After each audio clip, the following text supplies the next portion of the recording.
Crimea se reintegró con Rusia, los territorios orientales están ardiendo y los expertos calculan si la caída del PIB en 2015 será del 5%, el 7% o incluso superior. ¿Por qué Ucrania se encuentra en una situación tan dura hoy en día? Igual que cualquier otra revolución, el Euromaidán surgió de manera espontánea pero lógica. En otras palabras, se podía evitar, pero surgió debido a una suma de factores que desde hacía tiempo se estaban sazonando. Los escenarios del desarrollo de la situación dependían de sus activistas. Y ellos, ya fuera premeditadamente o no, optaron por el peor escenario posible. El Euromaidán no resolvió ninguno de los problemas que sacudían el país, sino que generó muchos más. Abrió la caja de Pandora de la que salieron todo tipo de desgracias que empezaron a caer sobre Ucrania, insiste el analista político Maxim Artemiev. En su columna para la edición rusa de la revista Forbes, Artemiev invita a las nuevas autoridades de Kiev a analizar objetivamente los factores que sumergieron el país en el caos y la guerra civil y enumera, desde su punto de vista personal, cuáles son los principales errores cometidos por la oposición que llegó al poder. 1. La destitución forzosa e ilegal del presidente Viktor Yanukovych genera motivos para que se repita la misma situación, aunque esta vez bajo otros lemas. Es imposible convencer a los habitantes de Donetsk y Lugansk de que Kiev tiene derecho a desplazar el poder con las armas si ellos no. 2. La demonización de Yanukovych creó la falsa impresión de que él personalmente era el responsable de todos los males que sufría el país y de que una vez destituido todo iría mejor. En realidad, el gobierno de Yanukovych, con su corrupción y nepotismo, no era muy diferente al de muchos otros países. Copyright Reuters Maxim Semetov, 3. La chispa que provocó el movimiento popular contra Viktor Yanukovych fue su negativa a firmar el acuerdo de asociación con la Unión Europea.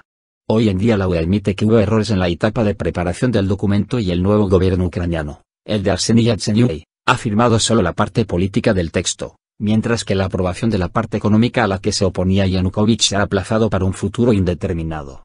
4.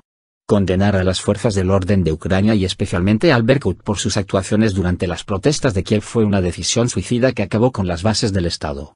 A los efectivos de seguridad les presionaban para que violaran los juramentos que habían prestado cuando entraron en el servicio, sin pensar que todo poder debe cumplir con las órdenes que recibe y que el gobierno de aquel entonces había sido elegido democráticamente.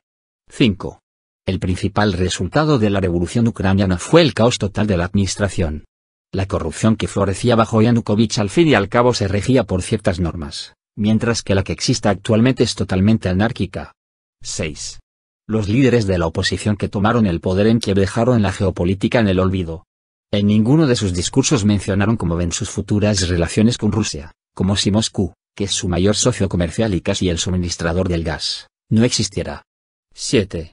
La sociedad ucraniana siempre ha estado fragmentada, pero el Euromaidán prefirió ignorar la opinión de la parte de la población indiferente o contraria a las ideas que promovían las protestas en Kiev contra Yanukovych.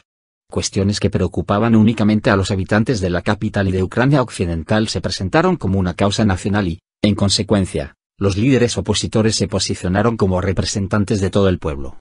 Inevitablemente, por una parte esto socavó su capacidad de ver la situación objetivamente, y, por otra, arruinó la confianza de la gente. 8. El Euromaidán no hizo surgir una nueva generación de líderes políticos. De hecho, es representado por la misma élite que estaba en el poder bajo los gobiernos anteriores. Alexander Turchinov, el presidente, y Arseniy Yatsenyuk, el primer ministro, están en el Olimpo político desde hace muchos años y en numerosas ocasiones ocuparon los más altos cargos gubernamentales. Como resultado, esta élite no tiene influencia alguna sobre el núcleo armado de la protesta. En consecuencia, en vez de una transición controlada y legal de un poder a otro, los triunfadores se quedaron con la anarquía, la desintegración territorial del país y la guerra civil. 9. El hecho de que el poder lo ocupen los mismos políticos que han dirigido el país durante los últimos 30 años pone fin a las esperanzas de que Ucrania podrá tomar un nuevo rumbo. Es más, la revolución llevó al poder a los oligarcas en las regiones industriales claves, lo que entierra todas las perspectivas de cambio. 10. En vez de formar un gobierno transitorio, la oposición formó un gobierno triunfador. Incluso después de que Yanukovych abandonara el país habría podido suavizarse la situación y componer un gabinete de coalición que representara a todas las fuerzas políticas del país y, todavía más importantes, a todas las regiones. En realidad tuvo lugar todo lo contrario, la composición del nuevo gabinete de ministros dejó muy claro a quién pertenece este gobierno y causó miedo en las provincias del sureste.